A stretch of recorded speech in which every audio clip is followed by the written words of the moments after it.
Assalamualaikum warahmatullahi wabarakatuh.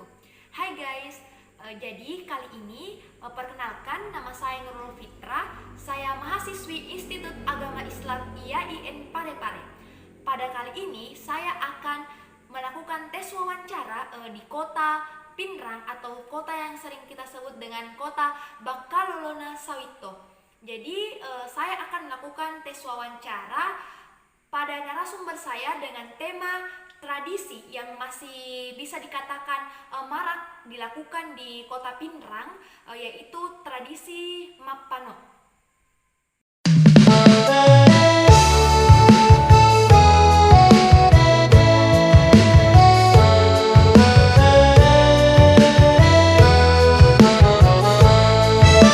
Jadi saya sekarang sudah berada di titik lokasi Masjid Desa Malimpung, tepatnya di Kampung Cenrana ini, dan saya akan mewawancarai imam masjid di sini. Bagaimana sih tanggapan dia tentang adat ataupun tradisi Mapano yang masih marak dilakukan di desa ini? Jadi terima kasih atas waktunya Pak Imam. Jadi saya Nurul Fitra, salah satu mahasiswi dari kampus Institut Agama Islam Negeri Parepare, akan mewawancarai imam desa setempat Kampung Cenrana ini.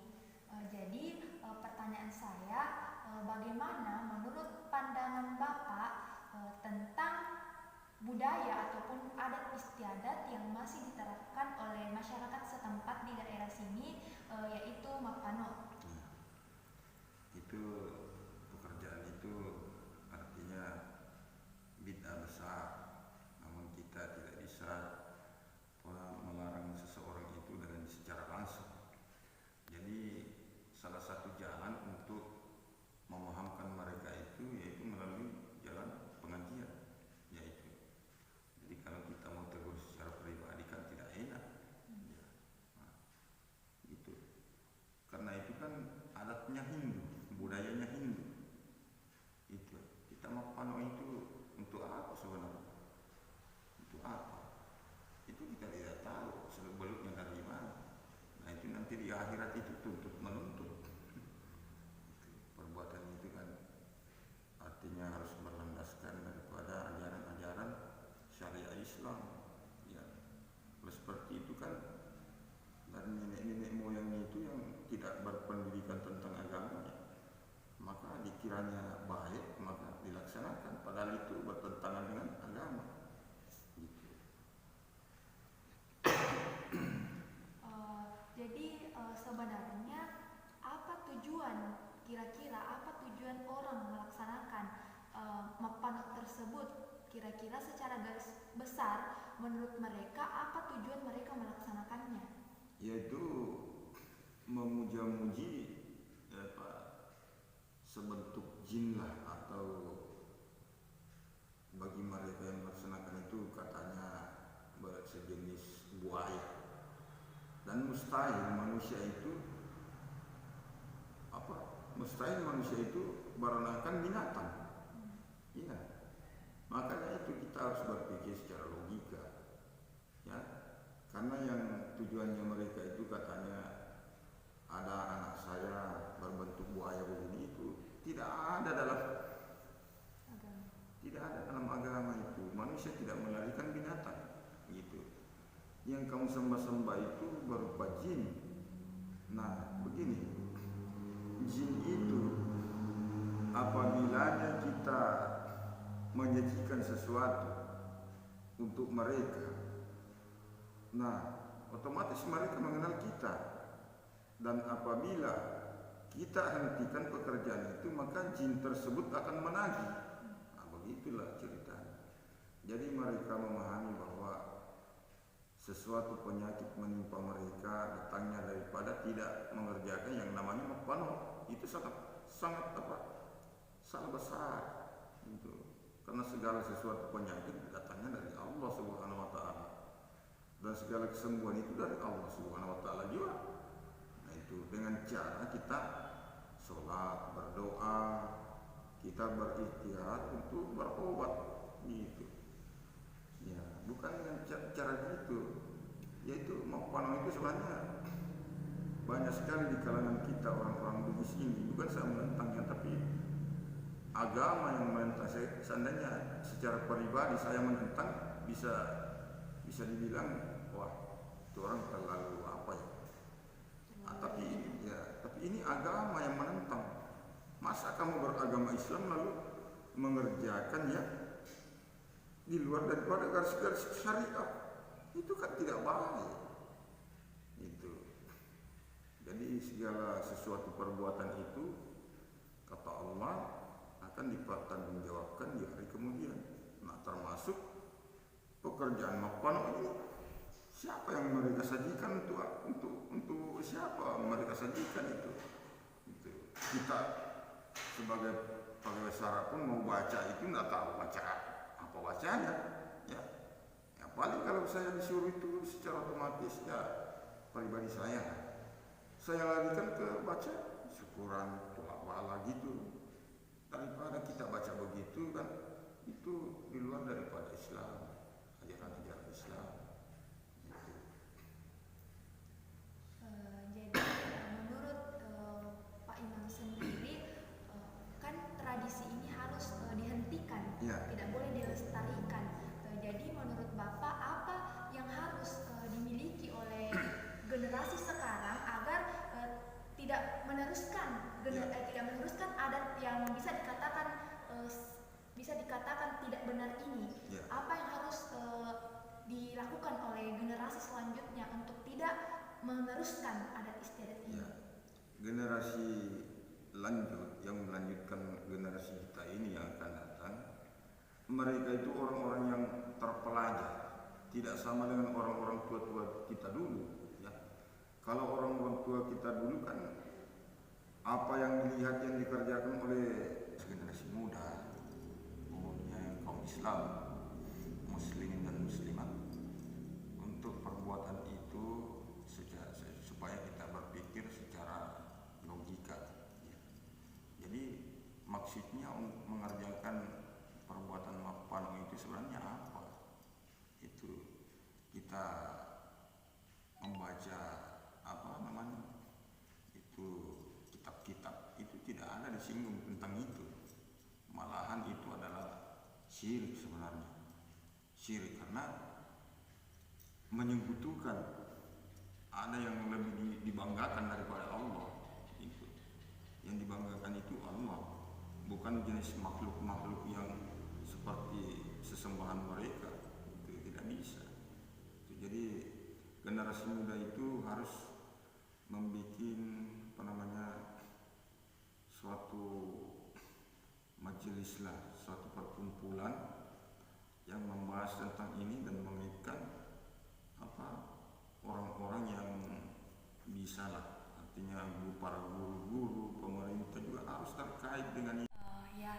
Baik, terima kasih atas jawaban yang sangat bisa memberikan kita motivasi sebagai remaja generasi pelanjut ini. Terima kasih atas ruang dan waktu yang telah diberikan. Jadi terima kasih banyak. Masya Allah, tabarakallah. Itulah tadi jawaban yang diberikan dari hasil tes wawancara saya pada pemateri pertama. Beliau adalah seorang ustaz dan seorang imam di Masjid Nurul Falah, Desa Malimpung, Kampung Centrana. Nah, beliau bernama Imam Puding. Adapun pemateri kedua saya, beliau adalah tokoh masyarakat, di mana tokoh masyarakat ini adalah ada seorang keluarganya yang melaksanakan tradisi tentang Mapano ini. Jadi saya ingin mendengar apa sih tanggapan ketika ada keluarga yang melaksanakan tradisi ini. Jadi saya Nurul Fitra, salah satu mahasiswi Institut Agama Islam Negeri Parepare. Adapun di sebelah saya yaitu Kak Amran sebagai salah satu tokoh masyarakat yang ada di Desa Malimpung, tepatnya Kampung Centrana ini, di mana beliau adalah salah satu masyarakat yang keluarganya ada melaksanakan ritual Mapano tersebut.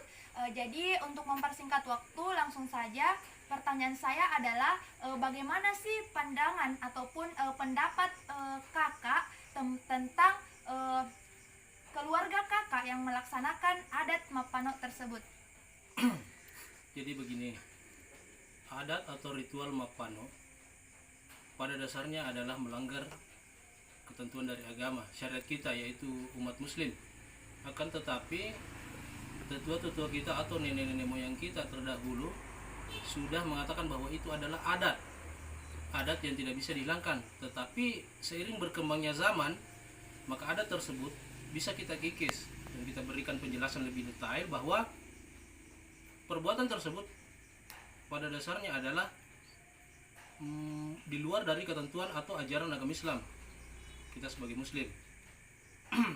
Atau bahasa kasarnya itu perbuatan syirik. Kalau saya bilang tadi bahasa kasarnya syirik, berarti kita artinya sudah berdosa pada saat kita mengerjakan hal tersebut. Jadi seiring berkembangnya zaman, hal tersebut bisa kita kikis dan memberikan pengertian kepada orang-orang, yaitu keluarga kita yang masih melaksanakan ritual tersebut secara perlahan, walaupun mungkin pada dasarnya orang-orang atau orang-orang tua kita itu masih tergolong susah untuk paham hal tersebut. Nah, jadi sisa bagaimana cara kita untuk membuat mereka paham akan hal tersebut, karena apabila kita tidak membuat mereka paham, kita juga ikut dalam lingkaran dosa tersebut. Ya, begitu menurut saya. Ya, jadi berikan saya sedikit gambaran bagaimana sih Mapano tersebut, apa yang dilakukan pada saat adat istiadat tersebut. Mapano ini lebih kepada bahasanya orang tua kita dulu, mereka bersyukur, tetapi diartikan dengan cara yang salah menurut saya, yaitu membuat beberapa jenis makanan yang orang sini bilang, orang Bugis bilang soko yang ada diberikan warna berbeda, apakah itu 3-4 warna yang diberi nama soko berwarna. Kemudian diberikanlah pula lauk yang jumlahnya tidak sedikit, yaitu semacam ayam kampung yang dipotong kemudian dimasak. Begitu juga ritual-ritual lainnya seperti membuat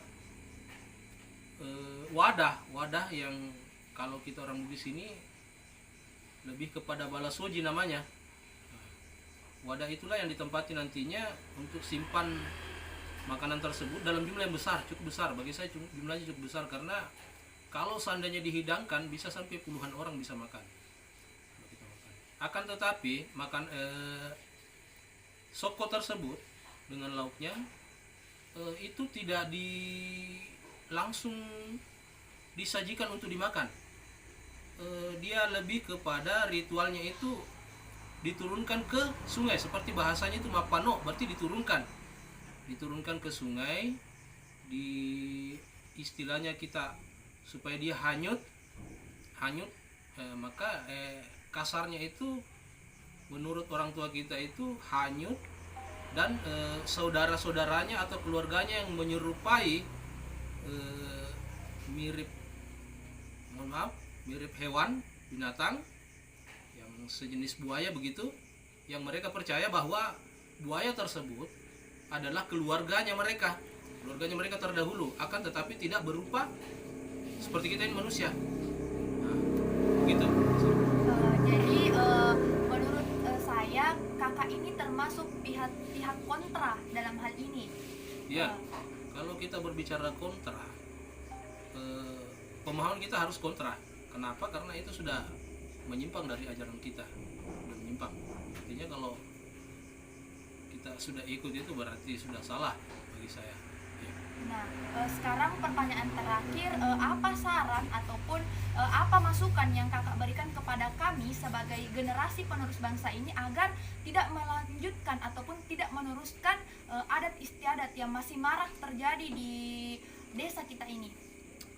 Nah, sebenarnya persoalannya sudah mulai terkikis ya, sudah mulai terkikis. Artinya yang dulunya sangat kental adat tersebut, sekarang sudah mulai terkikis. Artinya dari regenerasi tersebut mereka sudah mulai paham bahwa mungkin mereka keliru, tidak salah tapi keliru ya, keliru karena mereka juga sudah mulai paham bahwa adat tersebut sebenarnya sudah menyimpang ya. Jadi saran saya mungkin kita lebih memberikan pemahaman-pemahaman kepada orang-orang tua kita atau regenerasinya yang masih melaksanakan agar mereka lebih kembali ke keyakinan kita yang sebenarnya, ke fitrah kita sebagai umat muslim begitu. Oke, baik. Terima kasih atas penjelasan yang sangat memberikan kami motivasi sebagai generasi ke depannya. Terima kasih atas ruang dan waktu yang telah diberikan kepada kakak. Assalamualaikum warahmatullahi wabarakatuh. Waalaikumsalam. Baik, itulah tadi hasil dari tes wawancara kita pada hari ini, di mana narasumber pertama kita itu adalah seorang imam, kemudian narasumber kedua kita itu adalah seorang tokoh masyarakat. Jadi kedua pandangan ini akan membawakan kita pada dampak positif, yang artinya kita lebih bisa jeli dalam melihat situasi dan kondisi, menempatkan dan beradaptasi pada lingkungan kita, melihat sesuatu yang positif dan diambil positifnya, dan sesuatu yang negatif itu dijadikan sebuah pelajaran.